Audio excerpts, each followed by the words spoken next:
कहने सुनने के लिए तो बहुत सारी बातें हैं, पर लाइन में जितनी कहा जाए कम है। मैं उन शख्स के लिए दो वर्ड कविता के रूप में आप लोगों के सामने प्रस्तुत करता हूं कि नाम है उनका डेनियल जॉनसन, जाने कब दर्शन होगा, जिनकी प्लानिंग इतनी सुंदर, वो कितना सुंदर होगा, वो कितना सुंदर होगा। मैं इसी वक्तव्य के साथ मैं इस मीटिंग को आगे ले जाते हुए मैं अब ऐसे शख्स को आमंत्रित करने जा रहा हूं जिनकी जितनी भी तारीफ की जाए कम है, क्योंकि उन्होंने आज इस मीटिंग को जो हम लोग सब एकत्रित हुए हैं वो उन्हीं के कर कमलों द्वारा आयोजित हुआ है। मैं ऐसे परम मित्र को तहे दिल से धन्यवाद देना चाहता हूं कि उन्होंने इतनी सुंदर गूगल मीट का आविष्कार हम लोगों के बीच रखा और हम लोगों को एक दूसरे से बात करने का और अपनी लाइफ को आगे ले जाने का जो मौका उन्होंने दिया है। परम आदरणीय हमारे विजय बल्दार साहब, मैं इनके लिए दो शब्द कहना चाहता हूं कि हे मेरे श्रोतागण, तुम जरा इस मीटिंग में होने का एहसास कर, क्योंकि अब मैं जिनको आवाज देने जा रहा हूं उनकी वाणियों को सुनकर तू जरा एतवार और विश्वास कर, क्योंकि बदल जाएगी तेरी जिंदगानी। तू जरा खुद से प्यार कर, तू जरा खुद से प्यार कर।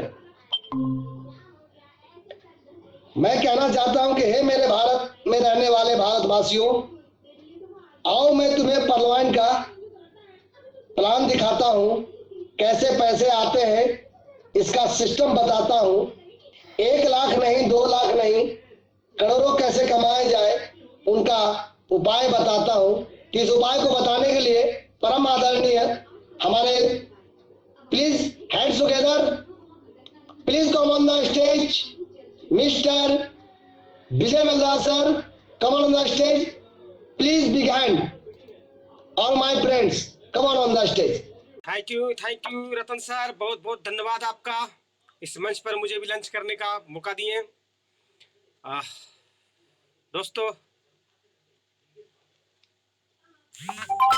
मैं हमेशा से यही कहूँगा कि अजीज इतना ही रखिए जितना में दिल बहल जाए, किसी को इतना मत चाहिए कि दम निकल जाए। जी हाँ दोस्तों, आज इस मंच पर बने हुए सभी को मैं तहे दिल से नमस्कार करके मैं अपनी वाणी को रखना चाहूँगा।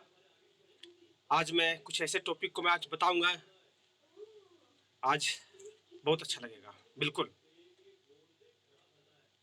मैं विजय बल्दार महाभारत का इस श्लोक से मैं स्टार्टअप लूँगा।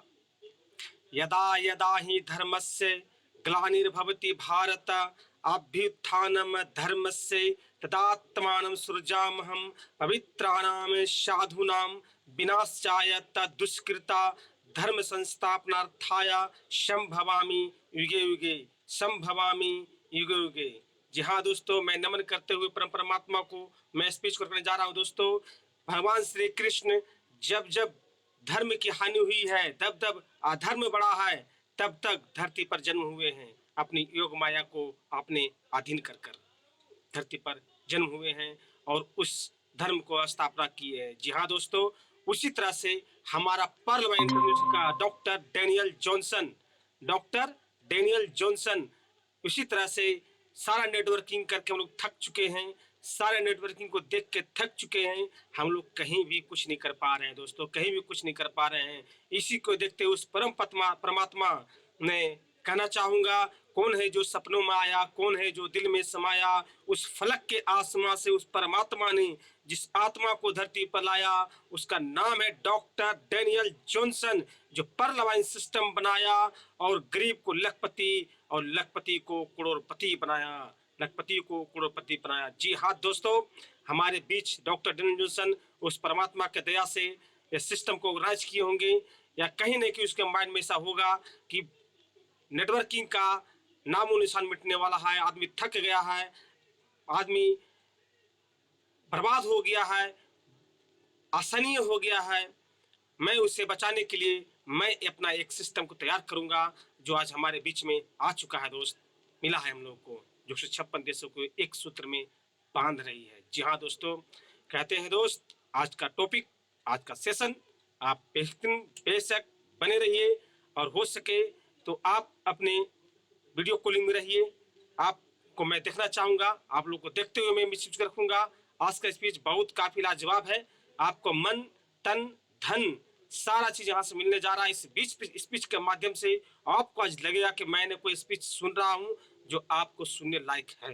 बिल्कुल, कहते हैं दोस्त, जिस पर कृपा कृपालु करे मानव उसे बनाता है, जिस पर कृपा कृपालु करे मानव उसे बनाता है, सदगुरु मिले जिस जीवन में मानव आप खुदा बन जाता है। जी हाँ दोस्तों, सदगुरु जिसके जीवन में मिलता है वो बिल्कुल खुदा बन जाता है। ऐसे सदगुरु को नमन करते हुए मैं आज बताना चाहूंगा दोस्तों, आज पर्ल इंटरनेशनल में 40 से 45 लाख अकाउंट है, 40 से 45 लाख अकाउंट है, और बहुत सारे पर्ल बन के बैठे हुए हैं, करना नहीं चाहते हैं और नहीं करते हैं, और आशा में रहते हैं क्या ऑटो पुल आएगा तो हम करेंगे, ऑटो पुल आएगा तो हम करेंगे, यानी कि वो ऑटो पुल का इंतजार कर रहा। लेकिन बेफिक्र रहिए दोस्त, हमारा पर्ल इंटरनेशनल आपका भी मनोकामना पूरी करेगा, आपका भी देख रेख करेगा, क्योंकि ये सिस्टम ऐसा बना हुआ है। मैं आपको बताना चाहूंगा एक स्टोरी के अनुसार से कि हमारा जो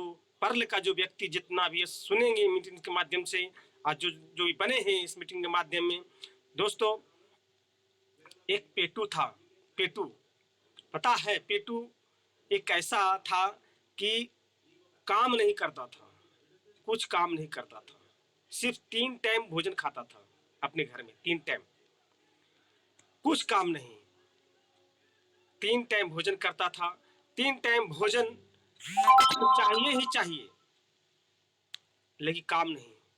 एक दिन उसके घर वाले उतावला हो गए, घर वाले उसको बोलने लगे कि तुम काम क्यों नहीं करते हो, कहाँ से खाना आएगा, कैसे खिला पाएंगे, 3 टाइम तुम भोजन करते हो, मैं कैसे खिला पाऊंगा तुझे।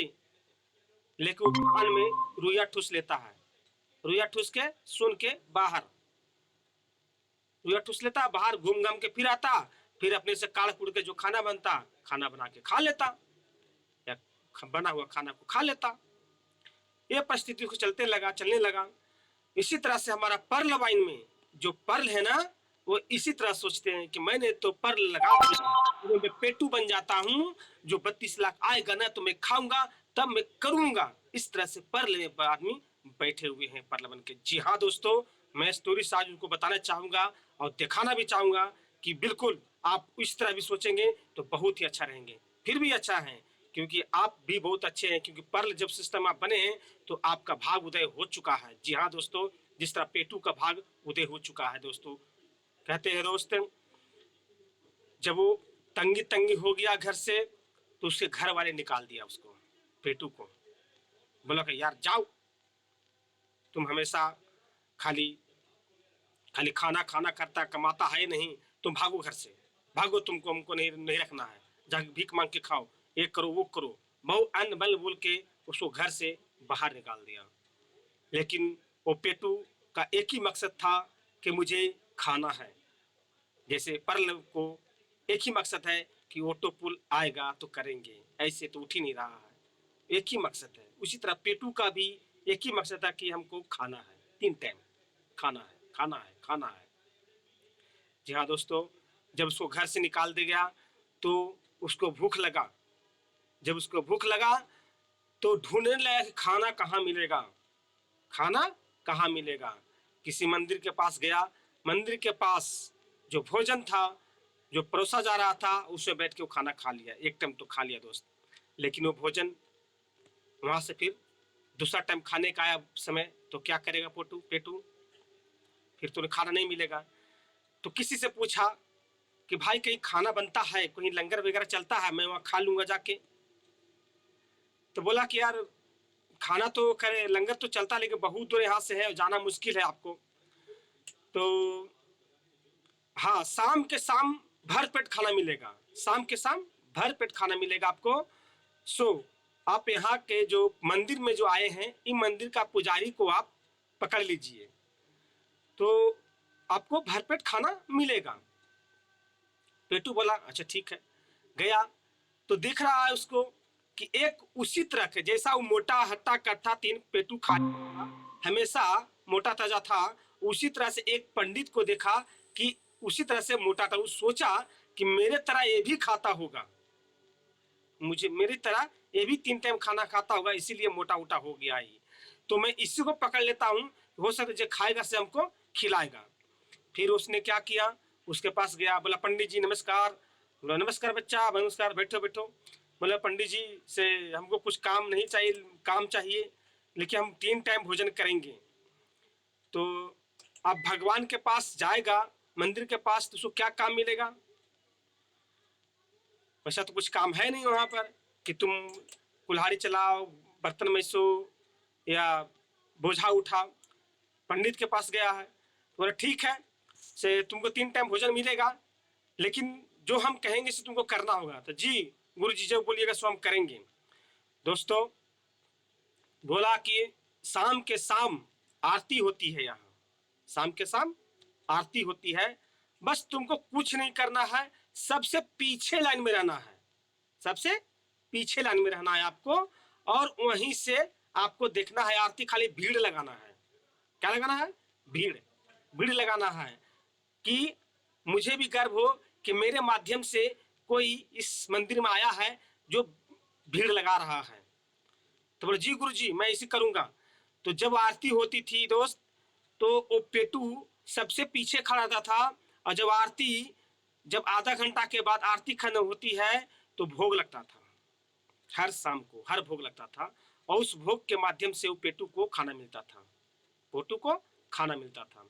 उसी तरह से कुछ दिन बीतते गया, वो पेटू उसके पंडित के साथ रहते गया, रहते गया, रहते गया, रहते गया। यहाँ पर दोस्त, यहाँ पर जो पर्ल है ना, वो पेटू है जो पीछे भी खड़ा नहीं रह पा रहे हैं, मंच में आके अपना शोभा भी नहीं बढ़ा रहे हैं। अरे उनको क्या ध्यान देगा ऊपर वाले ने, लेकिन किस्मत अच्छा है जो ऐसा सिस्टम में उनको एंट्री हो चुकी है। खैर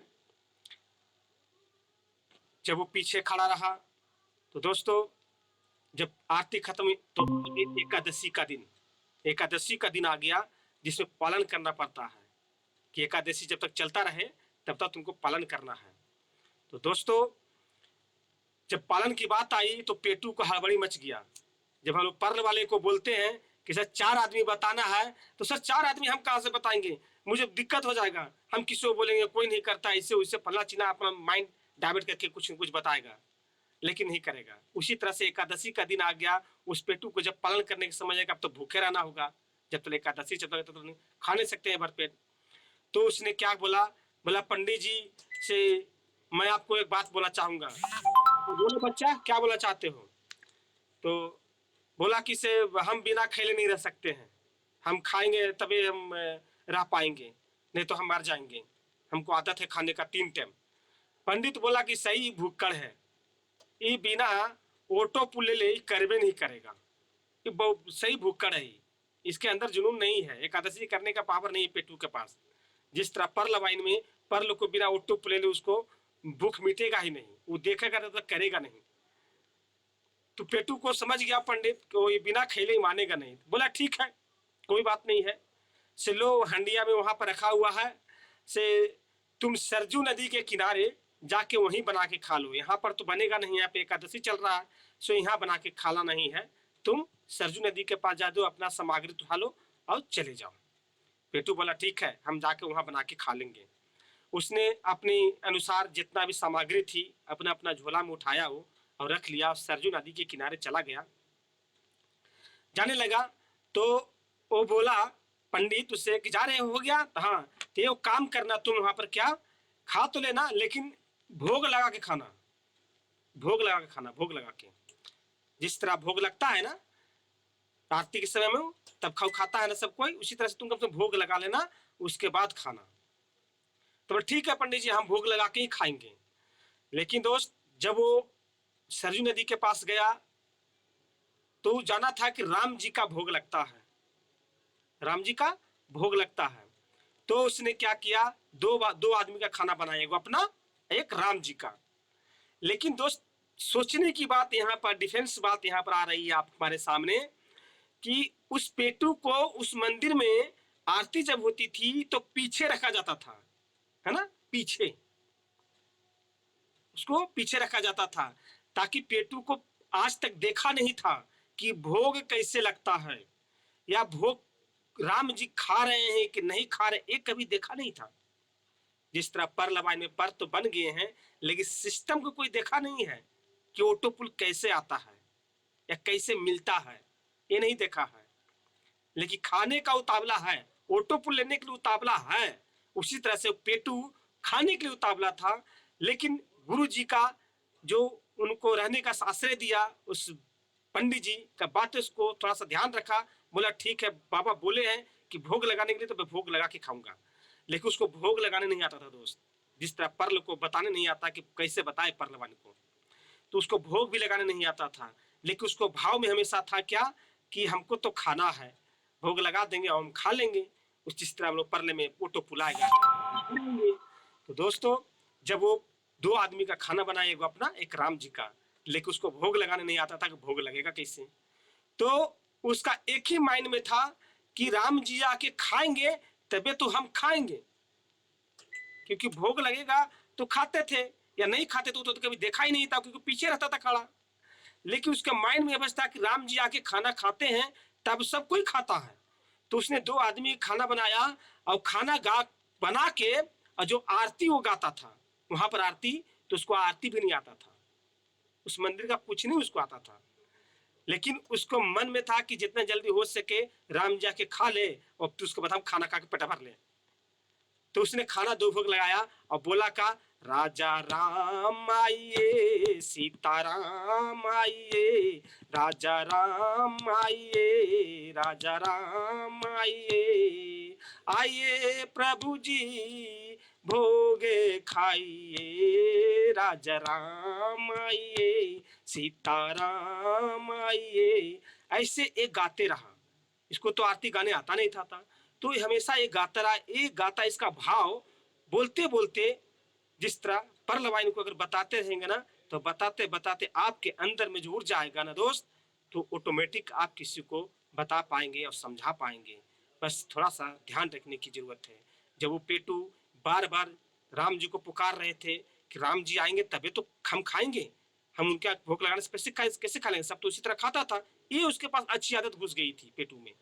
तो इस भाव को राम जी देख रहे थे, इस भाव को राम जी देख रहे थे। आई बार बार बोल रहा है, राजा राम आइए, सीताराम आइए, राजा राम आइए, सीताराम आइए। ऐसे करते करते करते करते आधा घंटा बीत गया। प्रभु प्रसन्न हो गए, क्योंकि उसके भाव में छल कपट नहीं था, उन्हें कुछ जानता था, बस एक ही बात मानता था कि भोग लगा के हमको खाना है, भोग लगा के हमको खाना, बस ये आज्ञा एक माना था अपना गुरु का। राम जी प्रकट हो गए, तो राम और सीता दोनों आ गए हैं। लीला देखिए, एकादशी भी कैसे पूरा हुआ पेटू का, उपासना भी हुई, एकादशी भी हुई, भगवान भी दर्शन हुए। इसकी कहानी बहुत दिलचस्प है दोस्त, बिल्कुल दिलचस्प। जब सीताराम दोनों आ गए, राम को बुला रहे थे, सीताराम दोनों आ गए। अब दो आदमी का खाना बनाया था पेटू, कि हम खाएंगे, राम जी खाएंगे, लेकिन सीताराम दोनों आ गए। अब दोनों आ गए तो अब खिलाना तो दोनों को पड़ेगा। सीताराम दोनों को खिला दिए, और उसके पास बचा कुछ नहीं, उसका जो भी लाया था सामग्री पूरा बना दिया था अपना अनुसार से, खत्म हो गया, भूखे पेट रह गया। फिर चला गया, फिर जाके हुआ शाम हुआ, फिर सुबह तो हो गया, फिर शाम हुआ, तो बोला पंडित जी से, आप तो बोले थे कि राम जी के भोग लगा दीजिएगा, तो हम तो राम जी के बुलाए, लेकिन वहां पर तो दूधू देवता आता है, वहां पर दूधू देवता आता है, से मैं अपने लिए बनाया था, राम जी के लिए बनाया था, सो दूधू देवता कैसे दोनों खा गए, वो से हम भूखे रह गए, से हमको भूख लगल है, से हम दोबारा से फिर से बनाएंगे। तो पंडित बोला कि पेटू सही पेटू है, ये ऐसे नहीं मानेगा। अच्छा ठीक है, जाओ ऐसा बात है तो जाओ फिर ले लो सामग्री, फिर लेके जाके फिर बना के जाओ, खा लो जाओ। फिर अपने पास सोचा कि 2 गो आता है तो 2 एगो हम 3 गो हो गए, तो 3 आदमी की सामग्री उठाया। 3 आदमी की सामग्री उठा के फिर सरयू नदी के किनारे चला गया। अब सरयू नदी के किनारे चला गया वहां पर, तो फिर 3 आदमी का भोजन बनाया। फिर भोजन बना के फिर पुकारने लगा, राजा राम आइए, सीता राम आइए, राजा राम आइए, सीता राम आइए। ऐसे पुकारते पुकारते अब वहां पर आ गया राम लक्ष्मण भरत शत्रुघ्न, सब आगे, 4 आ गए। अब 2 अपने बनाया था और 2 गो 3 गो खाना बनाया था।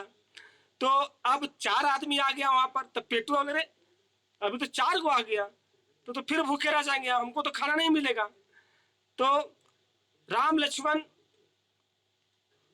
सीता भरत, अब 3 का भोजन तो 3 को परोस दिए, तो उसी में तो बांट लिए, बांट के खा लिए। फिर भूखे रह गया ये।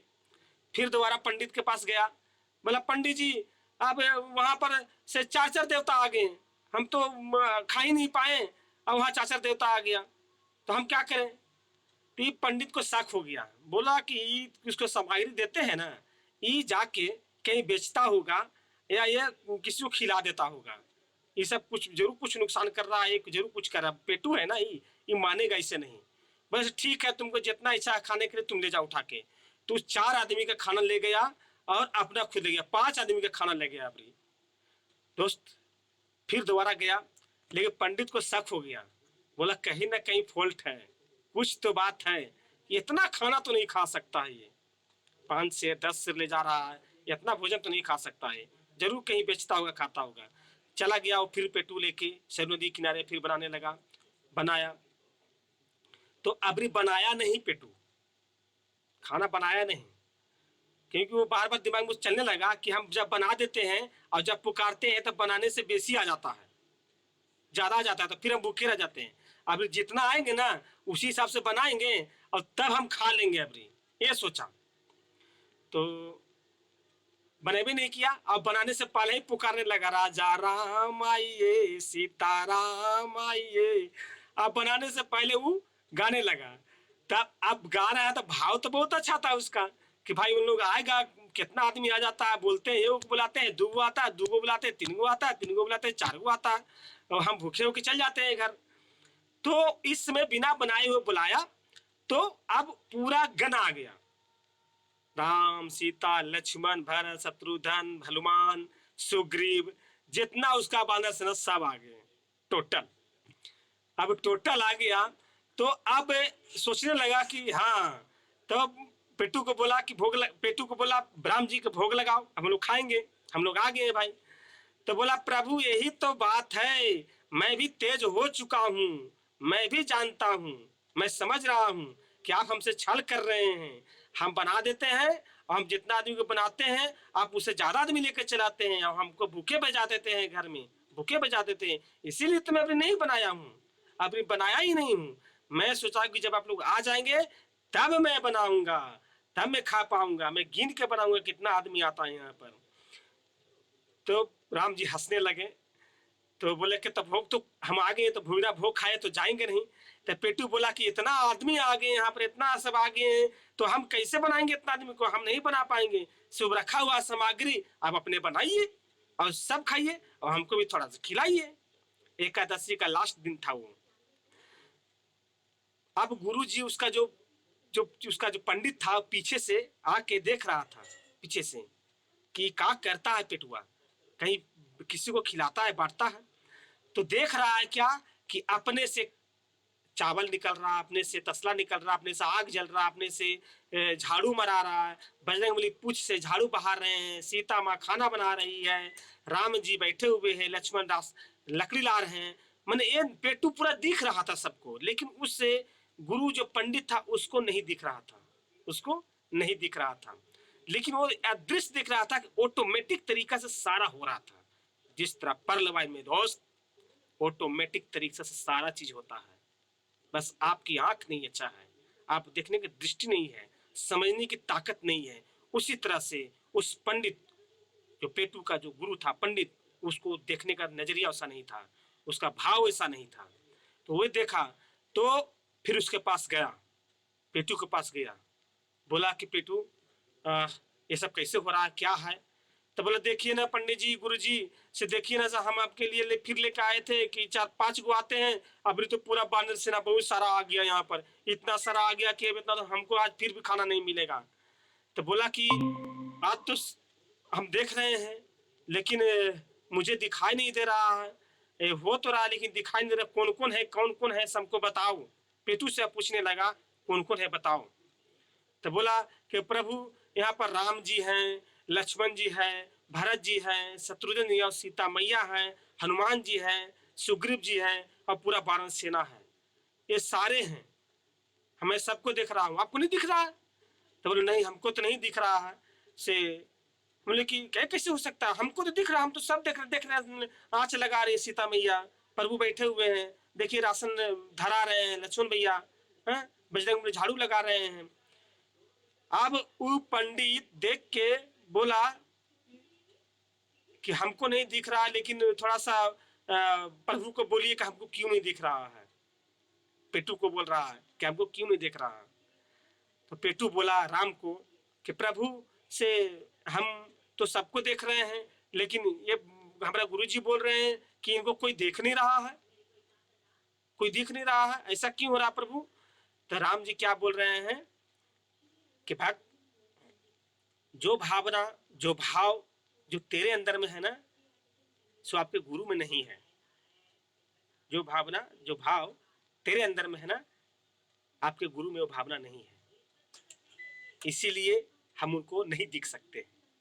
जिस दिन ये भावना होगा हम स्वयं उनको दिखेंगे। ये बात बोले, और ये बात जब पेटू जब अपने गुरु को बोला कि बाबा राम जी बोल रहे हैं कि जो मेरे पास है, जो मेरी भावना है, जो मेरा सच्चाई है, सो आप में नहीं है, इसीलिए हम आपको देख नहीं रहे हैं। अब इतना बात बोलने के बाद वो पंडित ज्ञान का चक्षु उसको खुल गया।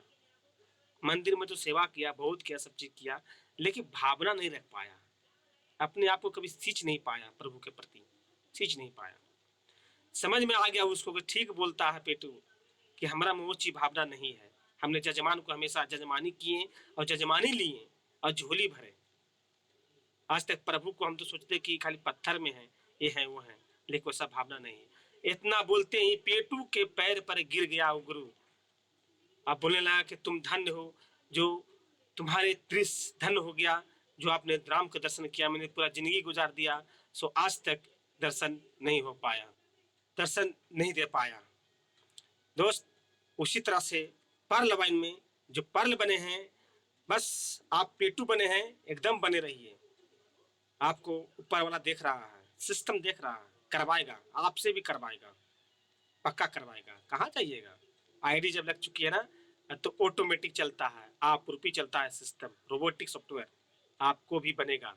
आप कैसे रुकेंगे, कैसे करेंगे, वो सिस्टम देख लेगा।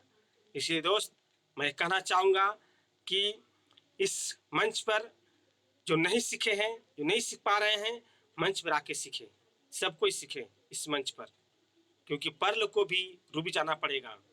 और पर्ल में इंटरनेशनल कहते हैं दोस्त कि जब आपकी इच्छा प्रबल हो जाएगी ना, जब आप पर्ल हैं, जब आपकी इच्छा जग जाएगी ना कि नहीं पर्ल वाइन करना चाहिए, पर्ल वाइन करने योग्य है, Pearl Vine is the best system, never end program, जिसे कहते हैं दोस्त।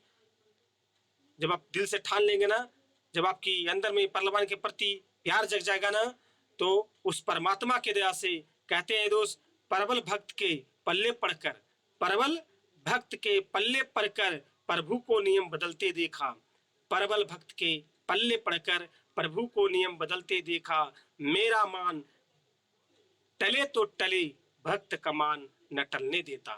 जी हाँ दोस्तों, ऊपर वाला जब आप तहे दिल से, ईमानदारी से, अपने जज्बे के साथ आप काम करेंगे ना, तो आपका काम भी होगा, आपका नाम भी होगा, और ऊपर वाला कायनाती आपका साथ भी देंगे। जी हाँ दोस्तों, मैं इसी वाणी के साथ मैं अपनी वाणी को विराम देता हूँ। नेक्स्ट में हम मिलेंगे दोस्तों। मैं अपने होस्ट महोदय रतन सर को मैं कहूँगा, दोस्त आप अपनी माइक को संभालें और मीटिंग को आगे ले जाने का कृपया प्रदान करें। Thank you Ratan sir, mike hand over करता हूँ मैं आपको। तहे दिल से नमस्कार। आपने इतनी सुंदर कहानी सुनाकर हम लोग को जो प्रेरणा दिए हैं, जिससे ये पता चलता है कि हम लोगों को कैसे अपने जीवन शैली को चेंज करना चाहिए, वो भाव, वो दृढ़ संकल्प लेना चाहिए, जिससे हमारा घर परिवार, हमारे बाल बच्चे अच्छे एजुकेशन प्राप्त करें, अच्छे घर हो, गाड़ी घोड़ा का सुख सुविधा हो, सारे सपने पूरे हो। आपने इतनी सुंदर वाणी से हम लोग को जो किताब किया है, इसके लिए मैं तहे दिल से पहलवान की पूरी ग्रुप की ओर से आपको हार्दिक बधाई, ढेर सारी शुभकामनाएं।